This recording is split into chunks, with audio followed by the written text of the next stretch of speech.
Baik, yang pertama adalah mengapa suatu senyawa fenolik ini kebanyakan memiliki aktivitas sebagai suatu antioksidan dan juga berikan contoh dua struktur senyawa fenolik yang berkontribusi sebagai suatu fenolik. Baik, suatu senyawa fenolik ini memiliki kemampuan ataupun kecenderungan untuk menyumbangkan atom hidrogennya ataupun elektronnya kepada radikal bebas. Nah, kemudian akan terbentuk ikatan dengan radikal bebas. Jadi dia menangkap radikal bebas, kemudian terbentuklah elektron tidak berpasangan yang kemudian terdelokalisasi dan juga kemudian stabil.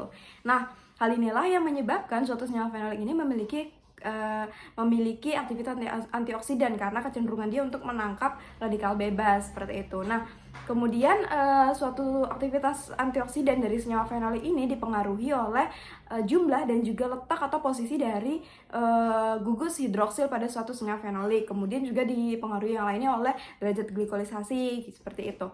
Nah, jadi suatu struktur senyawa fenolik yang berfungsi sebagai fenolik atau berkontribusi sebagai suatu fenolik adalah gugus hidroksilnya. Nah, sebagaimana pembagian 4 golongan besar dari senyawa fenolik ini juga dibagi berdasarkan letak gugus hidroksil senyawa fenolik dan juga jumlah gugus hidroksil dari senyawa fenolik. Jadi dibagi menjadi 4 golongan besar, yaitu yang pertama asam fenolik, flavonoid, kemudian tanin dan juga stilbens.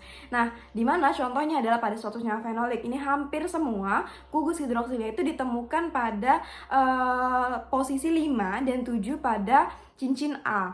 Nah, kemudian contoh lagi misalnya pada suatu senyawa hidroquinon, dia memiliki dua gugus hidroksil. Jadi gugus-gugus hidroksil yang ditemukan pada suatu senyawa fenolik inilah yang berfungsi atau berkontribusi sebagai suatu fenolik.